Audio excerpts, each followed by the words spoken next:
Salve família vascaína, sejam bem-vindos a mais um giro de notícias do nosso Vascão. Vídeo de hoje começando aí a semana com muita notícia, com muita informação para você vascaíno aí espalhado pelo Brasil e pelo mundo inteiro. A gente vai trazer detalhes sobre os dois sorteios aí que vão definir, né, os próximos adversários do Vasco, tanto na Copa do Brasil e também aí na sequência da Copa Sul-Americana, né? Lembrando que o Vasco se classificou para os playoffs e caso consiga aí a passagem para as oitavas de final, a gente já saberá hoje aí quem será o nosso adversário.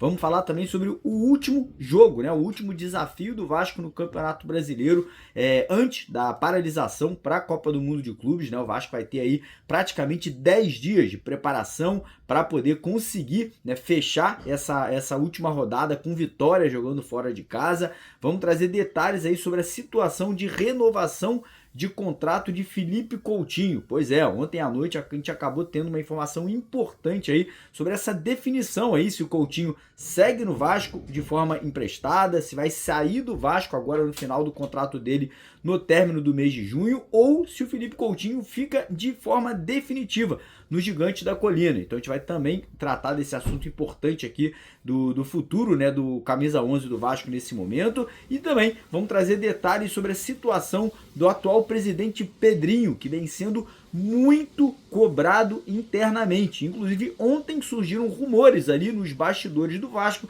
que o Pedrinho poderia jogar a toalha, poderia entregar o cargo ali, né, estar se licenciando do cargo ali de presidente do clube. Então a gente vai trazer detalhes também sobre essa situação polêmica internamente, né, de pares do próprio Pedrinho aí que vem cobrando ali uma troca no comando do futebol do Gigante da Colina. Então peço para você vascaíno acompanhar o vídeo até o final. Convido você que ainda não é inscrito aqui no nosso canal para se inscrever lá embaixo, naquele botão vermelho escrito inscreva-se, clica nele, venha fazer parte aqui do maior canal de notícias do Vasco no YouTube, e quem puder dar aquela ajuda para o nosso trabalho, eu peço para você deixar um joinha, deixar um like no nosso vídeo, que é super importante para o crescimento e para a divulgação aqui do nosso trabalho. Combinado? Fechado? E antes da gente começar o vídeo, rapidinho, deixar um recado aqui para você que está precisando de uma grana extra aí, tá precisando pagar uma dívida, fazer uma obra na sua casa, tá precisando, enfim, de dinheiro para alguma coisa, entre em contato com a Mais Ágil nesse número que está aqui na tela agora ou no primeiro link na descrição do vídeo, que a Mais Ágil vai ajudar você a sacar o seu FGTS de forma antecipada. Combinado? Fechado? Então bora começar o vídeo falando um pouquinho sobre Copa do Brasil e Copa Sul-Americana, porque hoje à tarde aí, né, teremos os dois sorteios acontecendo. Primeiro o sorteio da Conmebol, né, para as definições ali dos confrontos das oitavas de final, né, da Copa Sul-Americana. Lembrando que o Vasco não se classificou de forma direta, né, para as oitavas de final. O Vasco ficou na segunda colocação do grupo e com isso o Vasco vai ter que jogar um playoff, né, 2 jogos contra o Independiente Del Valle, que ficou na terceira colocação de um dos grupos da Libertadores da América, né? Lembrando que o primeiro jogo é fora de casa e o Vasco define a classificação jogando em São Januário. Quem passar vai para as oitavas de final. E aí teremos esse sorteio, né, acontecendo agora no período da tarde na Conmebol, né? E o Vasco já podendo saber quem será o adversário, né? Quem será o time que a gente irá enfrentar caso a gente consiga passar pelo Independiente Del Valle. E hoje à tarde também, ali às 1h30 da tarde,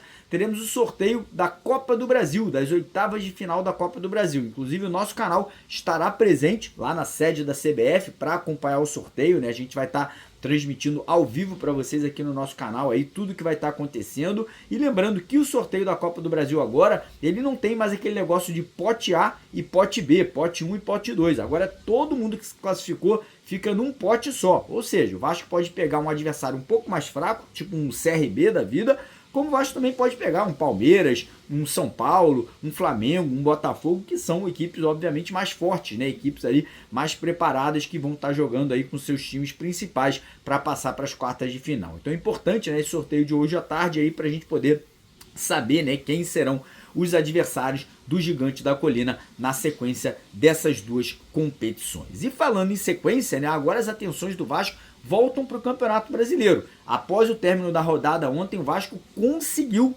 se safar da zona do rebaixamento, mesmo perdendo, jogando em casa em São Januário por 2-0 para o Red Bull Bragantino. O Vasco contou com a ajuda do Santos, do Juventude, do Vitória da Bahia, do Sport, todo mundo perdeu também. Então todo mundo que estava atrás do Vasco não pontuou. E com isso, né, o Vasco ficou estacionado na 15ª colocação com 10 pontos, mesmo número de pontos ali dos times que estão dentro da zona. Então é preocupante, tá? A situação do Vasco não tá boa não, mas pelo menos a gente conseguiu ficar ali na berola, ali na 15ª colocação, um pouquinho fora da zona do rebaixamento. Mas tem um detalhe, né? O próximo jogo, que é a última partida antes da paralisação, que a gente vai ter de um mês para a Copa do Mundo de Clubes, o Vasco joga fora de casa. E o Vasco é nada mais, nada menos do que o pior visitante do Campeonato Brasileiro até agora. O Vasco conseguiu conquistar um total de 0 pontos jogando fora de casa. Então é um jogo importante, fora de casa, contra um adversário que não vem, né, fazendo um Campeonato Brasileiro brilhante, mas vem fazendo um Campeonato Brasileiro melhor que o Vasco, que é a equipe do São Paulo, né, tem bons jogadores, a gente sabe disso, né, e o Vasco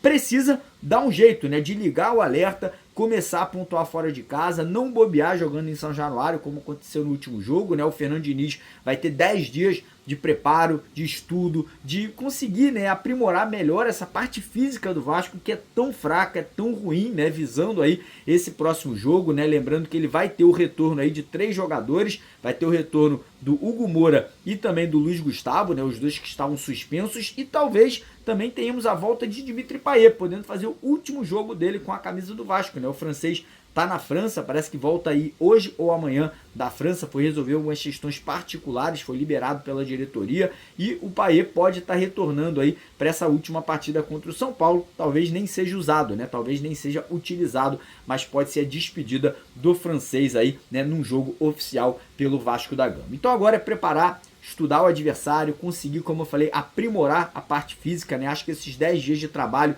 vão ser aí uma mini pré-temporada para o Fernando Diniz conseguir implementar ainda mais, né, a forma que ele gosta de jogar e trazer mais intensidade, né? Ontem, após o jogo, o Diniz deu uma entrevista coletiva e falou que ficou muito decepcionado. Primeiro, com as oportunidades desperdiçadas pelo Vasco, né? Eu acho que ele foi ali muito ciente quando ele falou isso, porque o Vasco ontem teve chances, na verdade no sábado teve chances, né, no jogo contra o Bragantino, foi o Verratti, perdeu ali 4 ou 5 gols, o Ryan perdeu oportunidades, Felipe Coutinho, Tietê, enfim, foi uma série de chances perdidas e desperdiçadas, e 2 moles, né, 2 chances ali que o Red Bull teve e fez 2 gols e acabou saindo com a vitória nessa última partida. Então agora é preparar, melhorar ali a intensidade, recuperar jogadores que estão voltando de lesão, o caso do Adson, o caso do David, e conseguir um resultado positivo nesse jogo fora de casa. E falando, né, em recuperação, temos uma situação aí ainda indefinida em relação ao futuro do atual camisa 11, titular do Vasco, Felipe Coutinho, né, cara? O Felipe Coutinho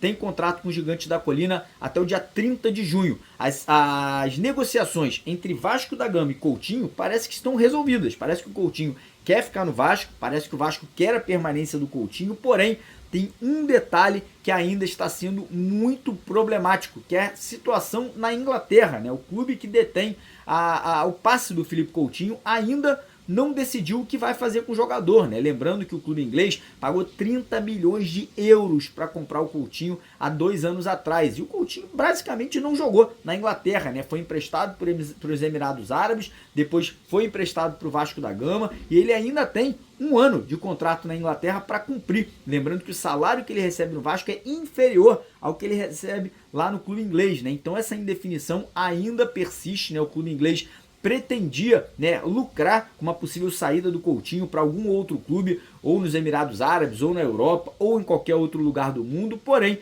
parece que o mundo não quer o Coutinho, né? Parece que nenhum clube demonstrou interesse na compra ou empréstimo pagando pelo jogador. Isso aí está gerando um tumulto muito grande lá na Inglaterra, né? Até porque o Coutinho, como eu falei, é um jogador muito caro, muito valorizado, pelo menos era muito valorizado até pouco tempo atrás. Então o Vasco nesse momento aguarda uma resposta lá da Inglaterra, né? Pode ser que o contrato do Coutinho seja rompido, né, seja terminado, e aí ele fique livre para se tornar jogador do Vasco da Gama em definitivo. Porém tem um detalhe, será que vale a pena o Vasco continuar pagando 1.600.000 reais de salário para o Coutinho todo mês? Ou será que o Vasco tentaria uma redução salarial? Ou será que o Vasco tentaria um reinvestimento desse dinheiro num outro jogador? Fica essa dúvida e fica essa pergunta para você vascaíno responder aqui nos comentários. E falando em dúvidas, né, o futuro do presidente Pedrinho também tem muitas dúvidas, né, depois aí de vários depoimentos nos últimos meses, né, falando que o Vasco ia ficar entre os 8 primeiros colocados, que o elenco do Vasco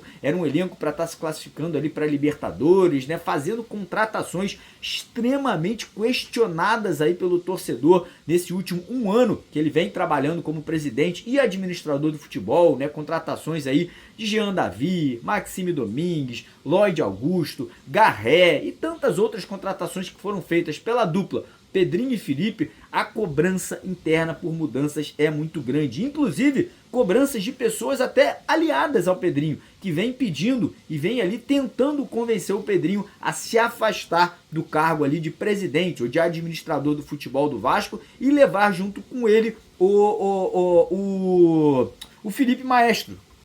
Então essa semana, né, pode ser uma semana importante, né, com definições, como eu falei, né, essas cobranças vêm sendo feitas aí de uma forma muito forte, né, internamente. A gente soube ontem que o Pedrinho cogita a possibilidade, né, de se licenciar desse cargo, né, provavelmente continuar no comando do clube associativo, mas de repente trazer, né, mais profissionais ali para tocarem, né, o futebol de uma forma um pouco mais profissional. Lembrando que o Vasco segue sem um executivo de futebol desde a saída do Marcelo Santana, quando ele foi demitido há mais ou menos um mês atrás, e desde lá o Vasco não contratou um substituto, né, não trouxe aí um profissional. Vários nomes foram especulados: Rodrigo Caetano, Juninho Paulista, Juninho Pernambucano, Mário André Mazuco, Felipe Ximenes, mas até agora segue essa indefinição. O Vasco se aproxima de mais uma janela de transferências, né, de mais uma possibilidade de reformular esse elenco, e é muito importante, né, que essas definições sejam feitas aí o mais rápido possível, para que a gente não corra riscos, né, de fazer mais uma janela precária, fraca, né, e cheia de dúvidas, como foi as últimas 3 janelas comandada pela atual diretoria do Vasco. Beleza, rapaziada? Então por hoje é isso, por agora é isso, né? Hoje à tarde a gente vai estar de volta aí com o sorteio da Copa do Brasil, Copa Sul-Americana, e mais um vídeo ali por volta das 4 ou 5 horas da tarde para vocês. Um abraço, tamo junto.